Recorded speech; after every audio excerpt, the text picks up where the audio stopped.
Today I'm going to continue on the Machiwara. Now I've already done the one in which we built the Machiwara, this one in particular. Now I'm going to show you the proper use of the Machiwara, how to hit it right, how to hit it correctly. I've seen so many things on the internet that are so ridiculous it's unreal. But I want to make my bona fides a little bit clear. First, some of the old people I've been seeing on the internet hitting the Machiwara, the Okinawans in particular, are either my age or just a little bit older. I learned from Master Seiyu Oyata, who taught me. And he learned from Master Shigeru Nakamura. Both of them said that the way I'm going to be demonstrating is the correct way to hit the Machiwara.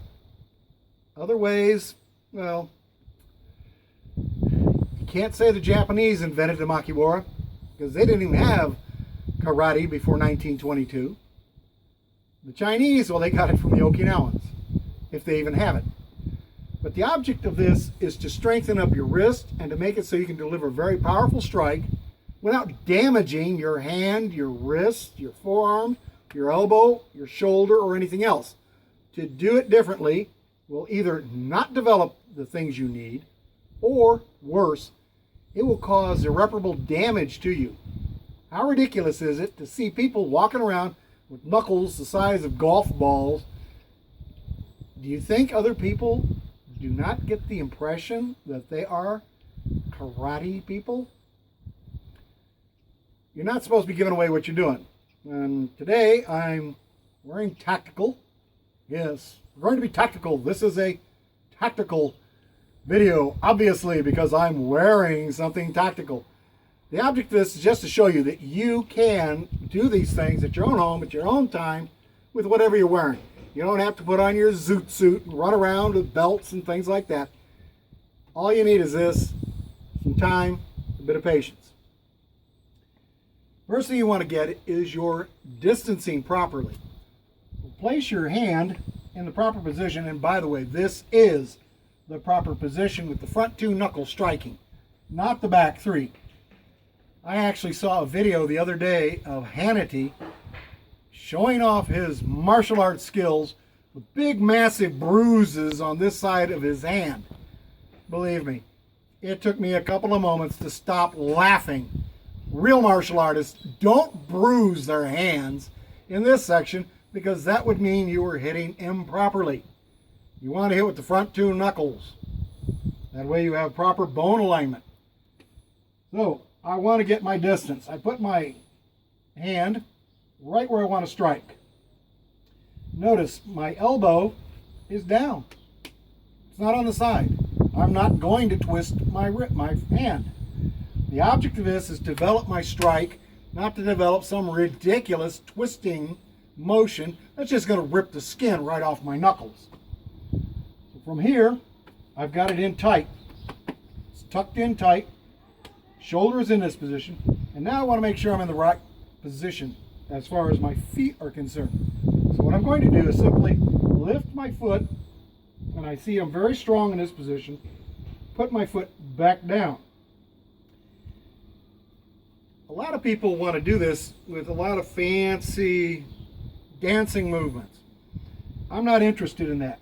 In this position, I am having problems with my lower back with causing my shoulders to come straight and level. So I'm going to shift my back foot. When I do shift my back foot and make the strike, I want to make sure that my weight is even and I'm straight, because after I make my strike, I am most probably going to want to move. And if all of my weight's on the front foot, I will have to shift back. If all the weight, if there's no weight on the back foot, for example, that's what usually happens. This floating of the back foot like this. That's not good for you. You can't move that way. You actually have to shift back to your back foot before you can make another move. Unless you want to fall straight on your face. From here, I want to be properly balanced. The traditional way that I was taught was to start from this position, shift my body, and strike the Machiwara, solar plexus height.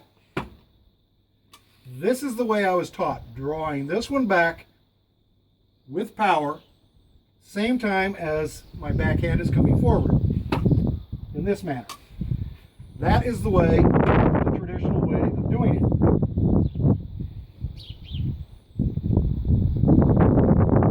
It's fine for tradition. It's fine basically for me. Makiwara properly. I know it is. What about actual having to move and hit? Actually having to fight. It's not so good from there. Because we don't stand like this in a fight. We have to protect ourselves. So our hands are usually up. You have many different ways of having your hands up. Ours is to keep our hand along the side of our head to protect us from being struck from the side. And the front hand, we can use it to parry, pop things down, move it. This is our blocking, this is our striking hand. So from here, I'm actually going to step forward a bit. I'm going to move into the punch. I'm going to move my back foot so my hips are squaring up. And I'm going to drop my shoulder, keeping my elbow down. So from here, I step, shift, drop, and I'm going to let the hand come out and strike. I'm striking as best as possible with the first knuckle. This way the wrist bones will cause the second knuckle to rock into it. So from here, a slight step, boom. Notice the backhand came back just like I was pulling it to the back. From here, I hit.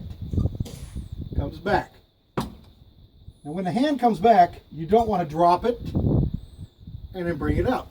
That leaves you wide open for counter striking. So when I make the strike, I'm going to hit.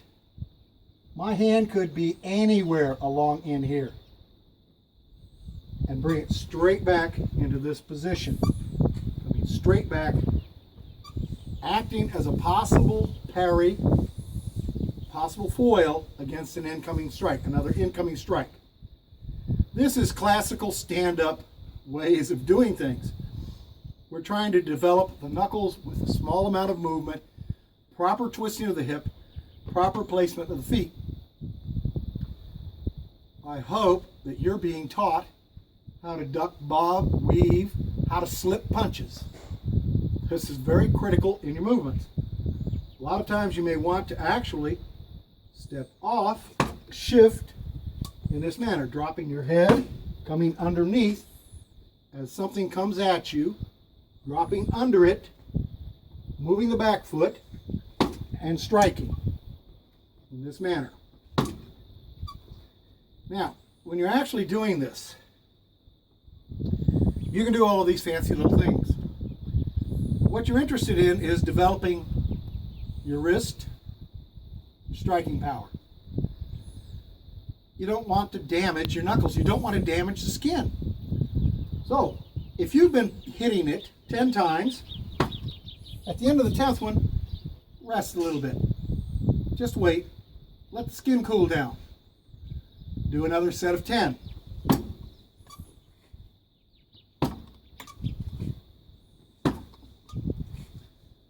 Whenever your knuckles start to get red or start to heat up, you want to be toward the end of it.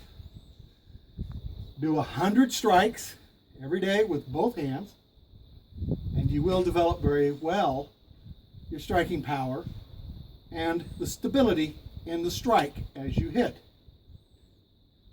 But if you damage your knuckles, if you damage the skin, your training will have to cease at that point.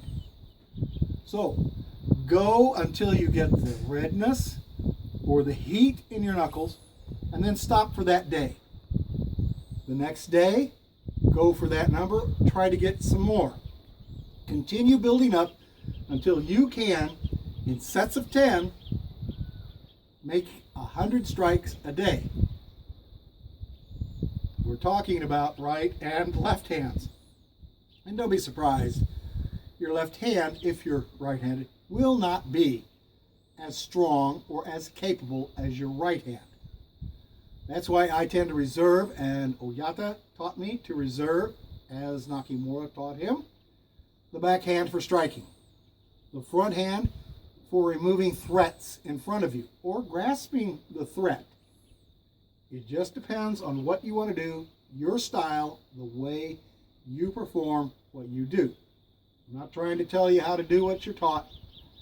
I'm just trying to show you how to properly strike the Makiwara. And that's all this is about. You built it, now use it. This is the proper way to use your Makiwara. So, with a tactical viewpoint, and believe me, you don't have to put on fancy clothes or anything to do this. I'm just going to let you go and say, good training, luck, and have fun while you're doing it.